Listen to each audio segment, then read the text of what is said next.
আপনি log in করার পরে আপনি একটু কফি খেতে গেলেন, আপনার এটা লগ ইন করা অবস্থায় আছে, এভাবে রেখে আপনি লক করে যাবেন। যদি কোনো দুর্ঘটনা ঘটেও এটার ফরেন্সিক করার জন্য কিছু ফরেন্সিক ইঞ্জিনিয়ার্স দরকার। বাংলাদেশ ব্যাংকের মতো একটা মিশন ক্রিটিক্যাল জায়গায় আপনি কিভাবে এখানে থাকেন? 5টা হয়ে গেছে, ওই 5টার মধ্যেই কিন্তু $101 মিলিয়ন পাচার হয়ে গেছে। তার মধ্যে ধরেন 80 মিলিয়ন চলে গেছে ফিলিপিন্সে, 81 মিলিয়ন চলে গেছে ফিলিপিন্সে, 20 মিলিয়ন চলে গেছে শ্রীলঙ্কায়। এখন কথা হচ্ছে যে এই জিনিসটা আবার হতে পারে, এবং এইটা হওয়ার পরে আমরা কি পদক্ষেপ নিয়েছি? টাকাও কিন্তু আমাদের ফেরত আসেনি। না, টাকা ফেরত আসার মানে এটা অনেক ডিফিকাল্ট, বিকজ ওটা তো একজনের কাছে যায়নি, ওটা তো একটা নেটওয়ার্কের মধ্যে ছড়িয়ে গেছে। যে নেটওয়ার্কের মধ্যে যাক, আমার এই অ্যাকাউন্টে গেছে, এখানে গেছে, কেন আনতে পারেনি? এটা মুশকিল, কাজ তো চলছে। এটা নিয়ে আসলে এত ধীর গতিতে চললে জীবনে কি টাকা ফেরত আসবে? আমার তো মনে হয় যে প্রথম দিকে হয়তো এটা শুরু করতেই অনেক সময় লেগেছে, কেননা হয়তো যাদের এখানে স্বার্থ জড়িত ছিল তারাও হয়তো বাধা দিয়েছে প্রথম দিকে। কার স্বার্থ জড়িত ছিল? যেহেতু এখন আর স্বৈরাচার শেখ হাসিনা সরকার সেটা আমি কোনো ব্যক্তি পার্টিকুলার কাউকে ওইভাবে নাম ধরে বলতে পারবো না, মানে সত্যিই বলতে পারবো, জানি না আসলে। কিন্তু এর সাথে কি সরকার সংযুক্ত ছিল? সরকার যুক্ত না থাকলে তো এটা হওয়ার, এত বড় জিনিস হওয়ার কথা না।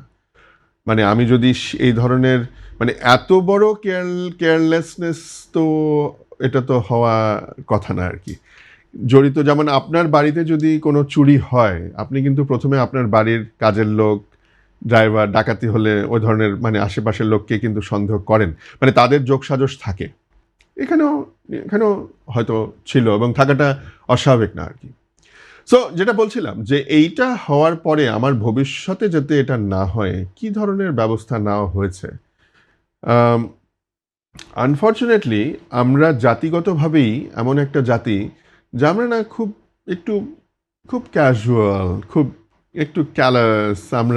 আপনি দেখবেন রাস্তাঘাটে চলতে গেলেও দেখবেন যে আপনাকে হয়তো একটু ঘুরে আসতে হবে, আপনি না ঘুরে এসে আপনি উল্টো পথে আসছেন, সামনাসামনি হয়েছে, আপনিও ছেড়ে দিলেন তাকে, না আচ্ছা ঠিক আছে যাও, আমরাই তো ঠিক আছে, তুমিও পাশ কাটিয়ে যাও, আমি পাশ কাটিয়ে যাই। এই যে আমরাই তো একটু ক্যাজুয়াল অ্যাটিটিউড, এই জিনিসটা কিন্তু আপনি অন্য কোথাও দেখবেন না। এটা কিন্তু একেবারেই আনপ্রফেশনাল একটা অ্যাটিটিউড। সো ওই যে ইয়েতে আমাদের এই শুধু বাংলাদেশ ব্যাংক না, যে কোনো নেটওয়ার্কের জন্য এটা প্রযোজ্য। কি মানে প্রথম কয়েকটা সিম্পল বেসিক রুল আছে, যা আপনি আপনার পাসওয়ার্ড কারোর সাথে শেয়ার করবেন না। আপনি লগ ইন করার পরে আপনি একটু কফি খেতে গেলেন, আপনার এটা লগ ইন করা অবস্থায় আছে, এভাবে রেখে আপনি লক করে যাবেন। আপনি একটা ইউএসবি ড্রাইভ কারো কাছ থেকে নিয়ে এসে আপনি আপনার অফিসের কম্পিউটারে ঢুকিয়ে কিছু একটা দেখবেন, ছবি দেখবেন বা কিছু একটা ডাউনলোড এটা করবেন না, বিকজ ওর মধ্যে ভাইরাস থাকতে পারে, স্পাইওয়্যার থাকতে পারে। এগুলো তো খুব বেসিক জিনিসপত্র, নিয়ম। তারপর যখন আপনি বাংলাদেশ ব্যাংকের মতো একটা ব্যাংকের কর্মরত, আমি জানি না, আমি শুনেছি যে এইখানে নাকি ওই পাসওয়ার্ড শেয়ার করা হয়েছিল, এখানে নাকি ওই লগ ইন অবস্থায় যে লগ ইন করে চলে গেছে ওখানে তখন নাকি সমস্যা হচ্ছে। এই ধরনের মানে বোকা অ্যাটিটিউড নিয়ে তো আপনি এত বড় একটা রেসপন্সিবল পজিশনে থাকতে পারেন না, বা বাংলাদেশ ব্যাংকের মতো একটা মিশন ক্রিটিক্যাল জায়গায় আপনি কিভাবে এখানে থাকেন। এক্সট্রিম মশার কয়েল প্ল্যান্ট ফাইবার দিয়ে তৈরি, তাই সহজে ভাঙে না, সুগন্ধিযুক্ত ও নিরবিচ্ছিন্নভাবে জ্বলে। ডেঙ্গু, চিকুনগুনিয়া বাহি সহ যে কোনো মশার বিরুদ্ধে দেয় এক্সট্রিম সুরক্ষা। আমাদের দেশে এখন নিউক্লিয়ার পাওয়ার প্ল্যান্ট আমরা করছি, ওখানে যদি এই ধরনের একটা কেয়ারলেস অ্যাটিটিউড আমাদের থাকে, তো ডিজাস্টার হয়ে যাবে। সো এগুলো ভয়াবহ ব্যাপার। সাইবার হামলা কিন্তু ওই নিউক্লিয়ার হামলার থেকে কিন্তু খুব কম না, এবং তার প্রধান কারণ হচ্ছে, এটা কিন্তু মানুষ রিয়েলাইজ করে না, তার প্রধান কারণ হচ্ছে বাংলাদেশ সহ সারা পৃথিবী আমরা কিন্তু দিনকে দিন ডিজিটাল ইকোনমি বলেন, ডিজিটাল ট্রানজাকশন বলেন, ডিজিটাল দুনিয়ার মধ্যে আমরা কিন্তু ঢুকে গেছি এবং ডিপেন্ডেন্ট হয়ে যাচ্ছি। এই অবস্থায় যদি একটা দুর্ঘটনা ঘটে, আমাদের কিন্তু সব কিছু বন্ধ হয়ে যাবে। এই যে আমরা বলি যে স্মার্ট গ্রিড, ইলেকট্রিসিটি গ্রিড, কেউ যদি হ্যাক করতে পারে, সারা বাংলাদেশ অন্ধকার হয়ে যাবে, ইলেকট্রিসিটি বন্ধ হয়ে যাবে। সো এইগুলো তো বিশাল ব্যাপার। তো আপনাকে এইগুলোর জন্য সবচাইতে বড় যে প্রয়োজন সেটা হচ্ছে অ্যাওয়ারনেস তৈরি করা।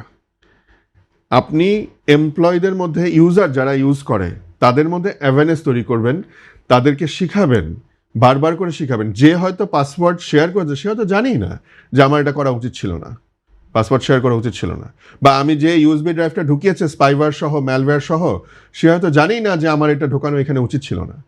সো তাকে অ্যাওয়্যার করতে হবে। এই ট্রেনিংটা আমাদের মধ্যে আমার মনে হয় এই জিনিসটার ব্যাপারে আমরা খুব কেয়ারলেস, 1 নম্বর। 2 নম্বর হচ্ছে যে আমাদের যে নেটওয়ার্কগুলো আছে, আমি শুধু বাংলাদেশ ব্যাংক বলছি না, আমি অন্যান্য ব্যাংক বলি, অন্যান্য বড় কোম্পানিগুলো বলি, যেখানে ডেটাবেজ আছে, ইউনিভার্সিটিগুলো বলি, ইউনিভার্সিটির যে হাজার হাজার স্টুডেন্টের ডেটা, তার মার্কশিট, সো এগুলো তো ডেটা, তাই না?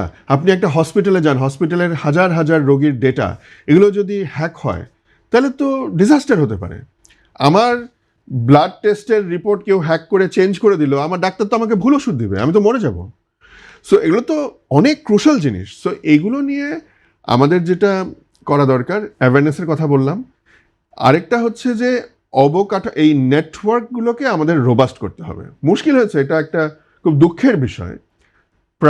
আমার তো মনে হয় প্রায় 7-8 বছর ধরে, গত 7-8 বছর ধরে বলে আসছি প্রত্যেকটা বাজেটের সময় যে আমাদের ফায়ারওয়ালের প্রাইস কমাতে হবে, ফায়ারওয়ালের শুল্ক মুক্ত করতে হবে।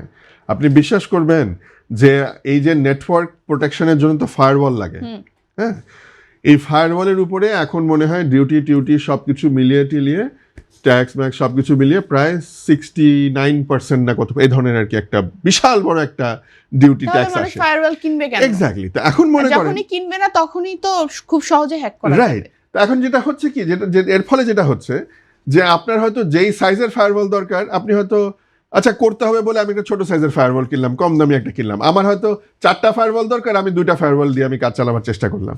সো এটা হচ্ছে না। সো ফায়ারওয়াল পারলে আরেকটা স্টেপ আগে এগিয়ে রাখতে হবে। এক্স্যাক্টলি। সো এই যে মানে আমি যেটা বলছি যে এই ধরনের পলিসি সাপোর্টও থাকতে হবে সরকারের কাছ থেকে। তো সরকার, আমি জানি না এটা কি রিয়েলাইজ করতে পারেন কিনা, বলে আসছি গত 7-8 বছর ধরে বলি, প্রত্যেক বাজেটের সময় বলি যে এটা নিয়ে মানে খেয়াল রাখা দরকার। সাইবার সিকিউরিটি নিয়ে আলাদা মানে ট্রেনিং করা দরকার, আলাদা এক্সপার্ট তৈরি করা দরকার। যে ঠিক আছে, যদি কোনো দুর্ঘটনা ঘটেও এটার ফরেনসিক করার জন্য কিছু ফরেনসিক ইঞ্জিনিয়ার্স দরকার, সেগুলো কিন্তু খুব একটা মানে আমাদের দেশে নাই। সো এইগুলো নিয়ে আমার মনে হয়, এই যে বলছি যে আমি আশাবাদী আগামীতে যে সরকার আসবেন, আমি আশা করব যে এই সরকার এগুলো নিয়ে চিন্তা করবেন এবং এই সমস্যাগুলো ইমিডিয়েটলি অ্যাড্রেস কিভাবে করা যায় সেগুলোর পদক্ষেপগুলো নেবেন।